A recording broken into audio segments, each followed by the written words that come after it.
नमस्कार, मैं हूं संजीव कुमार और आप देख रहे हैं वेब समाचार। पूरे झारखंड में पंचायत चुनाव को लेकर सरगर्मी तेज हो चुकी है। जितने भी मुखिया हैं या भावी मुखिया प्रत्याशी हैं, उनके द्वारा बहुत बड़े बड़े वादे किए जा रहे हैं, लेकिन किनके वादों में कितना दम है वो तो जनता तय करेगी। लेकिन अभी हम आए हुए हैं रांची जिला में मांडर प्रखंड का नाम है और पंचायत का नाम है मंदरो। और यहाँ के जो वर्तमान मुखिया हैं वो लगातार 10 वर्षों से थे, या 10 या 12 वर्ष कह सकते हैं, लेकिन उनके द्वारा क्या कुछ डेवलपमेंट हुआ है वो यहाँ की जनता देख चुकी है। लेकिन इस बार जनता परिवर्तन के मूड में है। इस बार मंदरो पंचायत का मुखिया का ताज किसके सर पर जो सजेगा वो तो आने वाला वक्त बताएगा। जो 27 तारीख को जो वोटिंग होगा उस समय निर्णय हो जाएगा। बहरहाल आपको बता दें कि अभी हमसे जुड़े हुए हैं रोशन कुजूर जी हैं, जो भावी मुखिया प्रत्याशी हैं। लेकिन इससे पहले इनके बारे में बता दें कि वो ग्रेजुएशन कर चुके हैं। ग्रेजुएशन करने के बाद नौकरी के M.Com किए हुए हैं, B.Ed में किए हुए हैं, M.Com किए हुए हैं और नौकरी के तलाश के लिए कंपटीशन की तैयारी कर रहे हैं। लेकिन इनके मन में ऐसा क्या हुआ कि अपने समाज के प्रति, समाज के लोगों के प्रति, गरीबों के प्रति कुछ इनके मन में मनसा हुआ कि चलो कम से कम इन लोगों के दुख दर्द में शामिल हों, और दुख दर्द में शामिल होने के साथ साथ इस पंचायत का डेवलपमेंट कैसे हो, तमाम मुद्दों पे इनसे बात करते हैं। पहले तो आपको वेब समाचार में बहुत बहुत स्वागत है। Thank you. अच्छा, ये बताइए कि आप ग्रेजुएशन करने के बाद, M.Com करने के बाद जो है आप कंपटीशन की तैयारी कर रहे हैं, लेकिन आपके मन में मुखिया बनने का कैसे आपने सोचा कि मैं मुखिया बनूँगा? जब मैं अपना ग्रेजुएशन ख़त्म करने के बाद, पढ़ाई ख़त्म करने के बाद तैयारी शुरू किया, उसके बाद जब पंचायत चुनाव अभी आया, इस दौरान हम देखे कि जो हमारे प्रेजेंट मुखिया हैं अभी, उसके द्वारा कोई भी विकास का काम नहीं किया। हमको लगता है हमारा पूरा पंचायत 10 साल पीछे चला गया है। तो हम सोचे क्यों ना हम इसका बीड़ा उठाए और विकास का कार्य है उसको आगे बढ़ाए। इस वजह से हम युवाओं को लेके चले और जितने भी माँ बहन है उसको साथ में लेके चले और गांव का हर जन जन तक जो सरकारी योजनाओं का लाभ है उसको पहुंचाने का काम करें।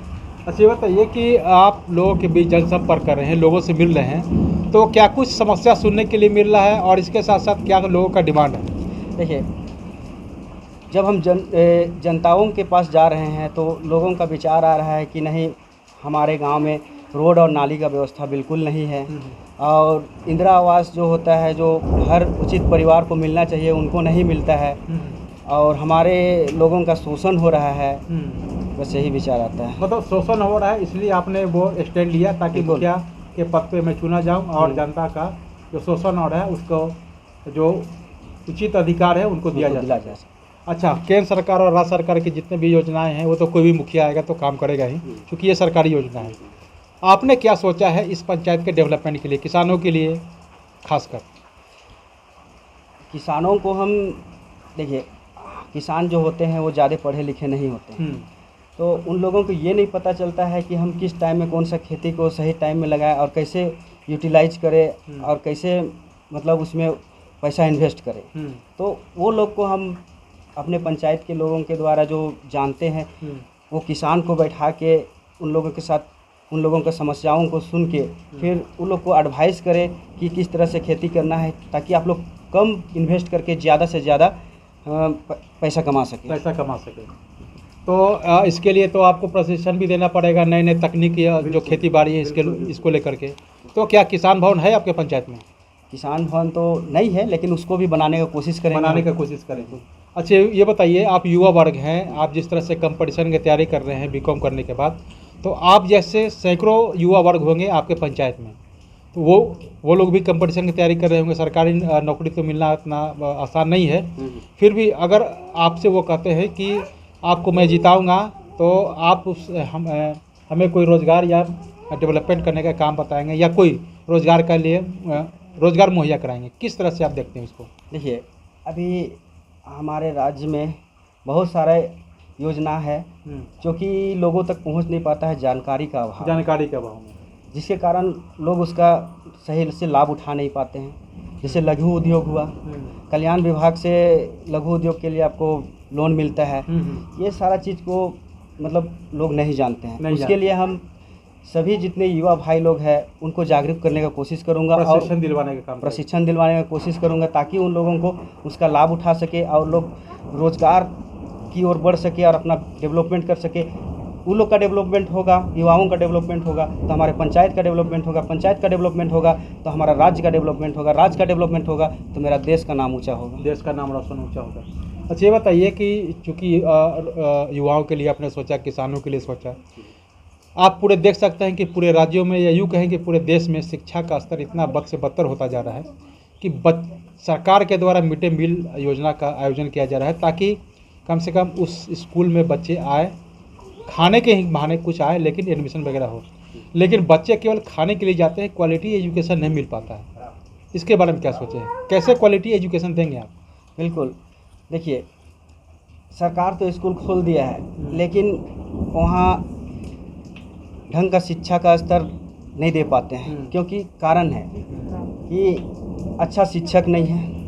अच्छे शिक्षक जैसे तकनीकी शिक्षक जैसे हो गए, कंप्यूटर के लिए शिक्षक चाहिए, हर एक क्लास के लिए विज्ञान हुआ उसके लिए चाहिए, आपको सामाजिक विज्ञान हुआ उसके लिए चाहिए, मैथ का टीचर चाहिए, हिंदी का टीचर चाहिए, सबके लिए अलग अलग टीचर होना चाहिए, हर क्लास के लिए एक अलग टीचर होना चाहिए, खेल का टीचर अलग होना चाहिए, तभी इसको सही से मतलब शिक्षा का स्तर को उठाया जा सकता है, यानी क्वालिटी एजुकेशन इसी तरह से मिलेगा। तो इसके लिए आपको नए नए तकनीक का प्रयोग भी करने पड़ेंगे, जिस तरह से निजी स्कूलों में प्रयोग किया जाता है, बच्चे डिजिटल रूप से पढ़ाई करते हैं, तो आपके पहल पे जो यहाँ के सरकारी स्कूल है उसमें डिजिटल रूप से बच्चे पढ़ाई कर सकते हैं। अगर आप मुखिया बनते हैं तो इस तरह का करने का काम करेंगे। अच्छा ये बताइए कि एक पूरे झारखंड में चर्चा का विषय बना हुआ है 1932 खतियान को लेकर, क्या सोचते हैं आप, लागू होना चाहिए कि नहीं होना चाहिए? देखिए 1932 का खतियान लागू होना चाहिए या नहीं होना चाहिए ये जनता भी जानती है, इसमें मेरे ख्याल से होना चाहिए, लेकिन ये तभी होना चाहिए ताकि सरकार का भी तालमेल हो, फिर क्या बोलते हैं प्रशासनिक तालमेल भी होना चाहिए। मान लीजिए आपका कोर्ट में वो चला जाता है, ठीक है, तो ऐसे ही निरस्त हो जाएगा। तो जब जनता इसको अपना मांग रखेगी, अगर जनता इसको चाहेगी तो अब सरकार को लागू करना पड़ेगा। अगर सरकार खुद से देखिए जनता तो इसी के आधार पर उनको बहुमत दिया था कि आप हमें वोट दीजिए, मैं 1932 खतियान लागू करूंगा, स्थानीय नीति लागू करूंगा, इसी के आधार पर उनको चुना गया था। बिल्कुल होना चाहिए, क्योंकि स्थानीय नेता है, भाजपा के थे। देखिए 1932 हमारे झारखंड राज्य का एक आधार है, समझ लीजिए कि हम झारखंडी है, वो उन्हीं से मतलब आदमी बता सकता है कि हम खुद झारखंडी है, नहीं तो आइडेंटिफाई कैसे हो पाएगा, नहीं हो पाएगा। सही बात है, इसलिए होना चाहिए, इससे होना चाहिए। अच्छा ये बताइए स्वास्थ्य को लेकर आपने क्या सोचा हुआ, किस तरह का स्वास्थ्य व्यवस्था है और बेहतर कैसे बनाएंगे? देखिए हमारे पंचायत में जहाँ तक हम देखे हैं, दूसरे पंचायत की बात हम नहीं करेंगे, कि रोड नाली का व्यवस्था बिल्कुल नहीं है, गंदगी बहुत ज़्यादा है, नाली में अगर बन भी गया है तो वहाँ का पानी बाहर निकल नहीं पाता है, जिसकी वजह से गांव में ही पानी जमा हुआ रहता है, उसी वजह से यहाँ बीमारी बहुत ज़्यादा फैलता है, स्वास्थ्य की स्थिति बहुत ख़राब रहता है लोगों का। जब अगर हम मुखिया बन जाते हैं तो सबसे पहले रोड और नाली का व्यवस्था करेंगे, ताकि जो गांव में गंदा पानी है वो बाहर घर के पास भी आए तो देखें कि रोडों का स्थिति क्या देख रहे हैं सब, तो वो पानी ना जमे और साफ़ सुथरा रहे। कूड़ेदान का व्यवस्था करेंगे, लोगों में स्वच्छता का जागरूकता फैलाएंगे ताकि लोगों में बीमारी ना फैले, स्वच्छ रहे। और जो हमारे यहाँ क्या बोले साफ सफाई जो है उसको लोगों को करने के लिए जागरूक करेंगे, स्वच्छता को लेकर के लोगों को जागरूक करेंगे एक अभियान के माध्यम से। अच्छा ये बताइए कि इस पंचायत को आदर्श, ऐतिहासिक और डिजिटल बनाने के लिए क्या कुछ सोचे हैं आप? बिल्कुल साफ़ सुथरा, लोगों को एजुकेशन से जोड़ना, लोगों को एक दूसरे से कनेक्ट रखना, टेक्निकल एजुकेशन देना ताकि लोग समझदार हो सके। मतलब आप ये कह सकते हैं कि हर स्तर से डेवलप करने की जरूरत है, क्योंकि गांव स्तर के लोग को जितना बनने के लिए हर क्षेत्र में मतलब पंचायत को आगे होना पड़ेगा, आगे मतलब आना पड़ेगा। अब इसके लिए तो जागरूकता करना पड़ेगा। बिल्कुल, आप युवा वर्ग हैं, बीकॉम से जुड़े हुए हैं, और बीकॉम का मतलब ये होता है कि किसी भी कंपनी का या किसी भी संस्था का हिसाब किताब का लेखा जोखा, तो इससे बजट कैसे पेश हो और इस कंपनी को कैसे डेवलप करना है, तो वो तो आप बखूबी जानते हैं। ठीक है, एक इंजीनियर या एक मैनेजमेंट के जो होते हैं, जैसे बिहार के मुख्यमंत्री हैं नीतीश कुमार, वो एक इंजीनियर हैं। तो इंजीनियर किस तरह से किसी चीज़ को डेवलप करता है वो आप समझ सकते हैं। तो जिस तरह से किसी भी कंपनी को डेवलप करना है, यानी आप मान के चलिए कि अगर आप मुखिया बनते हैं तो ये पंचायत आपकी कंपनी हुई, और कंपनी को किस तरह से हर स्तर से डेवलपमेंट करने का काम करेंगे।